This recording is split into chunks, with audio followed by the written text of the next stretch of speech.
Well, good morning. Live or on tape from Perger Baptist Church, it's Sunday School. If it's Sunday, it's Sunday School. Thank you for joining today as we continue our study on Joseph. Before I get started this morning, I want to take just a moment of reflection. Anybody that's followed me on social media knows that recently lost a mentor. Somebody that was my department head when I was at Oklahoma State, Dr. Bob Terry.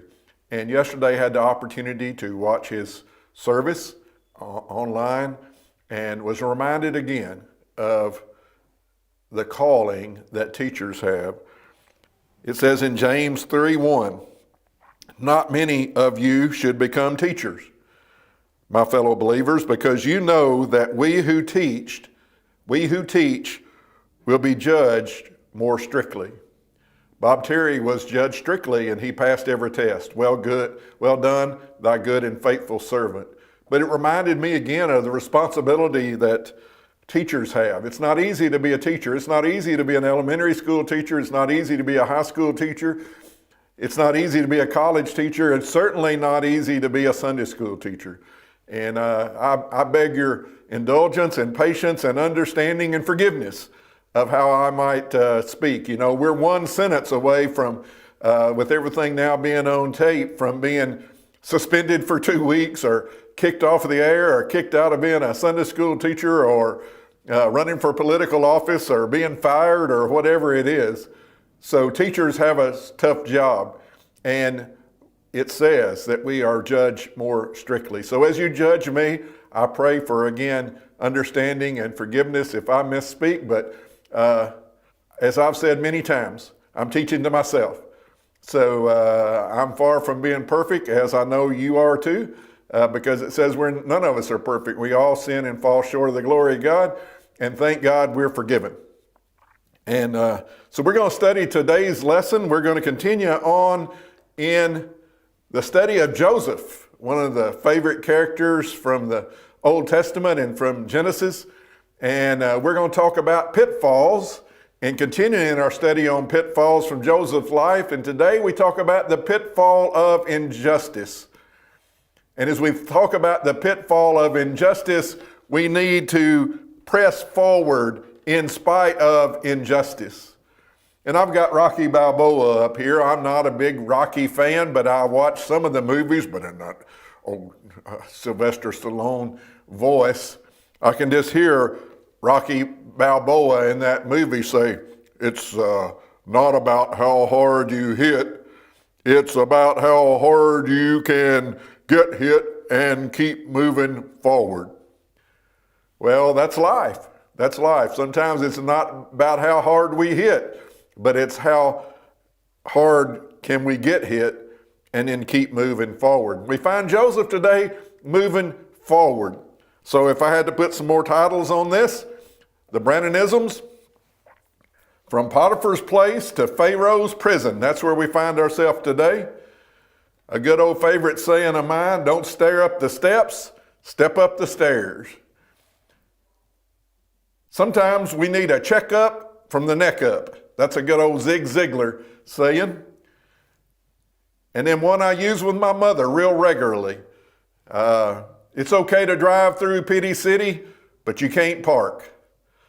And then last, but certainly not least, and I have one more to add to this at the end as we recap, but when you miss your get out of jail free card, sometimes we need a get out of jail free card because we mess up and we are served injustice, or we're unjustly criticized, or we're unjustly put in prison, if you will. And then sometimes we need to get out of jail free. And we find Joseph playing that card today. So as we start, we talk about the dreamer. The dreamer. We know that the dreamer Joseph, dreams got him in trouble. He initially had to dream that all his brothers would bow down to him, and even then his parents would bow down to him, and it got him in trouble, didn't it? Got him thrown in the pit. That and the coat are two things that keep coming up in Joseph's life. Then last week, after he was put in the pit and sold into slavery, we find him rising in Potiphar's house and becoming the chief of Potiphar's house.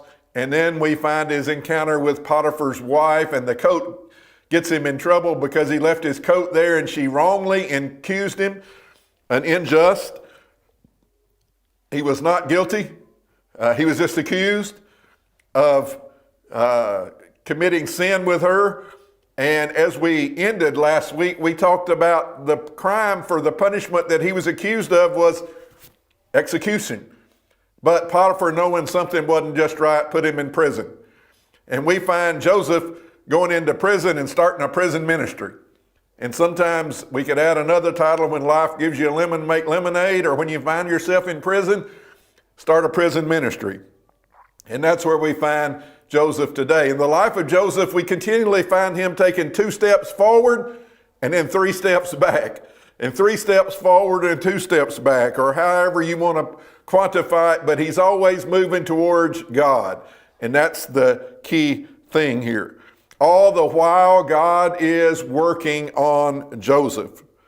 And you know, I've studied a lot more on Joseph, probably with this study, than I've ever studied.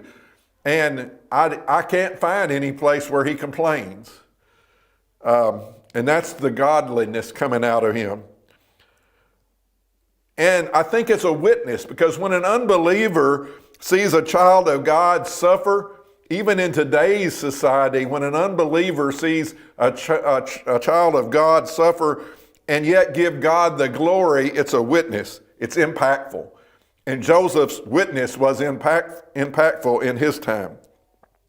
You know, it's about sudden reversals. And sometimes, you know, sudden reversals are tough in life. And sometimes, rightly or wrongly, we have those sudden reversals. And the key thing is, how do we handle those sudden reversals? So we start in Genesis 39, ending up that chapter today. And I want to look with how he starts, how this scripture starts, and put the emphasis on the first 3 words. But the Lord was with him.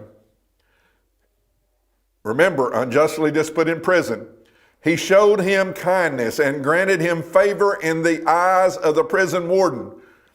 So it didn't take Joseph long to bounce back, did it? He was in charge of Potiphar's house, and now he's getting in charge in the prison, because it says, so the warden put Joseph in charge of all those held in the prison, and he was made responsible for all that was done there. The warden paid no attention to anything under Joseph's care, because the Lord was with Joseph. But the Lord was with him. The Lord was with Joseph. Notice the repeating there. And he gave him success in whatever he did. Oh, that we could be like Joseph. Oh, that we could be like Joseph. And if we can be, if the Lord is with us, and he is with us, and when we stay close to the Lord. So we find then Joseph being put back in a position of authority. And then we move on into 40, and this becomes the continuing drama and saga of Joseph's bounce back. And we find the captain of the guard, we kind of skip the introduction here, assigned them to Joseph, and he attended them. Now, who's them? This is the story of the butler and the baker and the candlestick maker. No, that's a different story. No, about the butler and the baker, our butler being cupbearer. Now, if you want to put this in common present day terms, this is like his secret service. Pharaoh's secret service, he had his baker and he had his cup maker.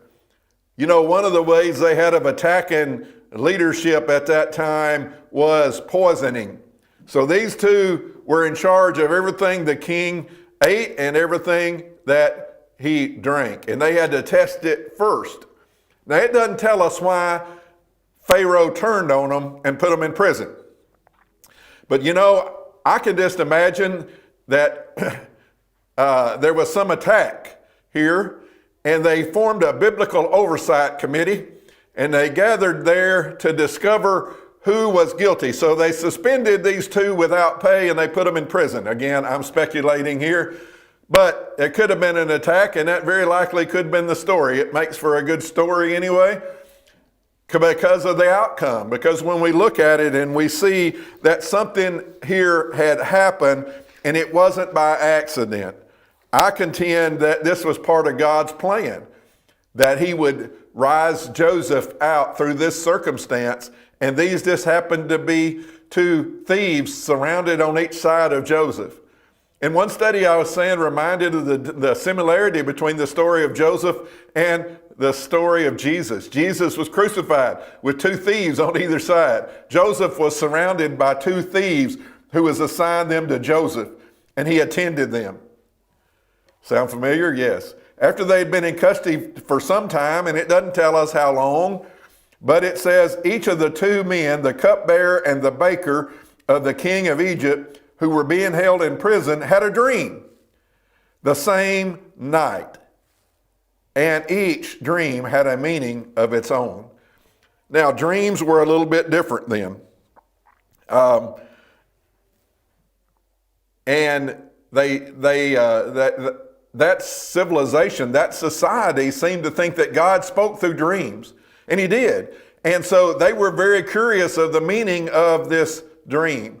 I don't know if you're like me, but you probably had some dreams this week. We typically just wake up from our dream and don't look for any deeper meaning in it.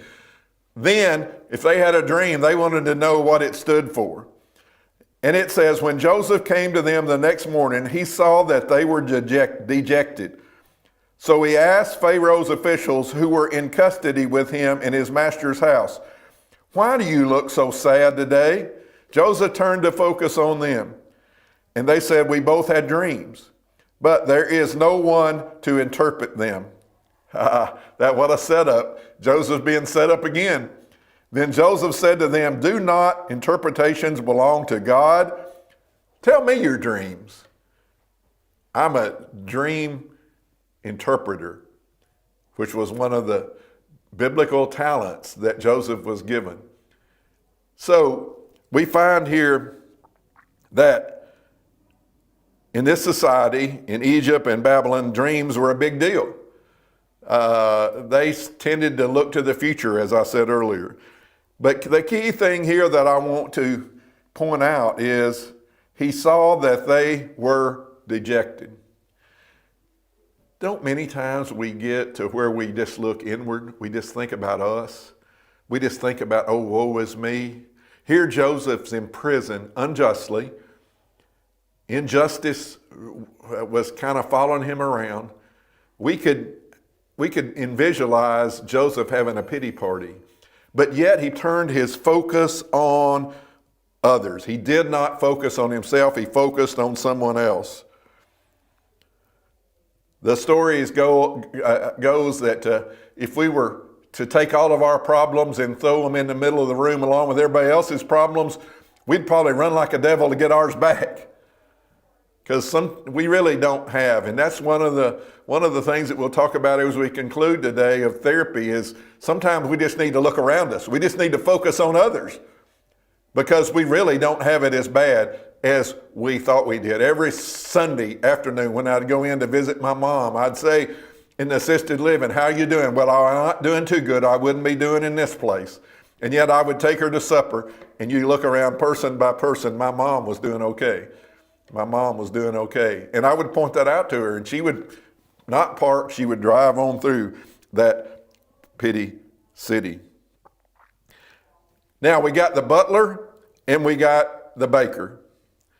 And I think this biblical oversight committee they were putting them on trial because in the two dreams that they had was really very similar, but Joseph interpreted them. And the baker has a positive outcome. Or maybe I got that backwards, whichever one. Anyway, one turns out good and one turns out bad. One of them has 3 days and he's going to lift off his head. And if you look The third day was Pharaoh's birthday, and he gave a feast for all his officials. He lifted up the heads of the chief cupbearer and the chief baker in the presence of his officials. He restored the chief cupbearer to his position so that he once again put the cup into Pharaoh's hand. But he impaled the chief baker, just as Joseph had said to them in his interpretation. The chief cupbearer, however, did not remember Joseph. He forgot him. Well, this is nightmare on Pyramid Street here for the baker. The cup bearer returned to his previous position, and Joseph interpreted this. He said that he had 3 white baskets on the baker, and the birds are going to eat your flesh. And that's kind of what happened. Birds, even in the Bible, in most of these instances, are symbolic of evil and not good. Remember the story of the rocky soil and the birds came to eat the seed? Remember the story of the mustard seed where the birds lodge in the branches? And as we said earlier, I think it was last week, that Martin Luther King said you can't prevent the birds from flying above you, but you can prevent them from building a nest in your hair. And then we find in Revelation 18 the habitation of the foul bird. So we have to realize that some things we have no control over. We have no control over what was going to be the sentence here of these two. But we can control how we respond to all things that happen. And that's the key that I'd like to point out today. We can control how we respond to all things that happen. We cannot control over all things, but we can control how we respond to them. Now, in one of the studies I did, and I have to leave out far more material in these studies than I ever include for the sake of time, but for some reason I was wanting to leave this out, but I just couldn't leave this out. And I want to share 2 things with you today. First, from James 1, 2 through 4. Consider it pure joy, my brothers and sisters, whenever you face trials of many kind, because you know that the testing of your faith produces perseverance. Let perseverance finish its work so that you may be mature and complete, not lacking anything.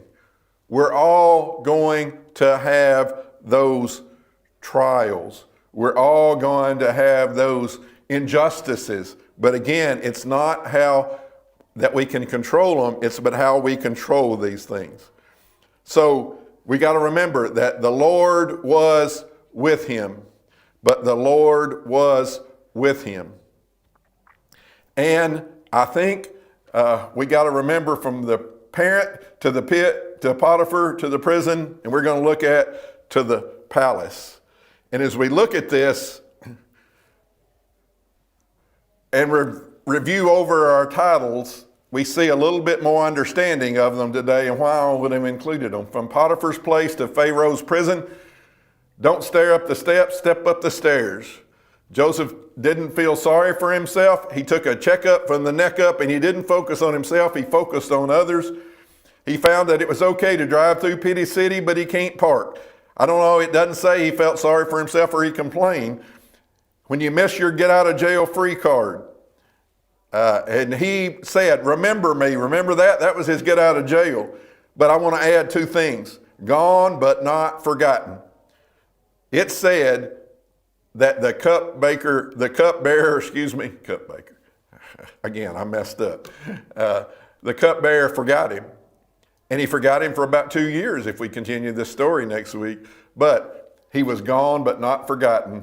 And we got to remember that we're forgiven and not forgotten. Well, looking at a summary, looking at what can we take home from this, this is one of the things that I wanted to leave out, but I just couldn't, because it was a study of somebody that had dealt with somebody that was facing trials, that maybe was going through some depression, and it's a preventative prescription from the doctor who can't help anyone, but this is copied, but it speaks to me. It speaks to me. And I've got it written on a note card, and I'm going to pack it with me because I need this daily. I need this daily. And those four things was look around, focus on other people, and then look at these. Number one, I will never complain. Joseph didn't complain. I think we can use him as an example. You know, it's how we respond. I will make my home a bright place. You know, I've always said, you know, there are those people that just brighten up the room when they walk into them, when they walk into the room.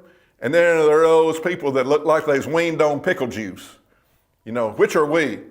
Are we going to brighten up the room or are we going to make it sour? You know, we have too much around us. Our family, our friends, our children, our grandchildren, our other things we need to make it a bright place in the home and in the work environment, I would add. And number three, I will count my blessings. What has God done for me? And then turning it around, what has God done through me? As I reflected on this lesson this week, I think of people like my parents, what they did for me, my Sunday school teachers, Miss Desiree Pascal, Miss Aunt Betty, former pastors, Brother Barkley, Brother Bland, certainly when I was small, Brother Harbor, Brother Hudson. They all helped me grow. And then those people that I worked alongside of in church, Sister Jackie, I'd always laugh with her that she would say, Tony, I've been praying about this and this is what I think you ought to do. And she would encourage me and she would get me to do some things maybe I didn't want to do. Brother Paul Barkley did that one time. I went to a youth conference, gave up a whole week of a summer when I was teaching high school, and I don't ever remember telling him I would go. But yet he led me. God spoke through those people. And he continues to speak through other people, and hopefully he's using me to speak to other people. And then 4, we're going to turn bad situations into something good. If we remember these 4 things, it will make us go from the prison to the palace a little bit easier. And if we consider our heavenly palace, we're all on that journey. And I think we can learn today as we go through that situation. So let's keep those 4 things in mind, and let's continue the study of Joseph, but most of all, let's ask God to help lead us every day as we go through this journey of life. As Brother Michael says, let me say a prayer for us. Lord, thank you for this lesson. Thank you for the study of Joseph. And we realize when we're facing trials or when we're facing injustice that all we have to do is look to you, that you have forgiven us and you've not forgotten us. You will remember us. You will bring us out of the valley of some of these trials that we face ourselves in.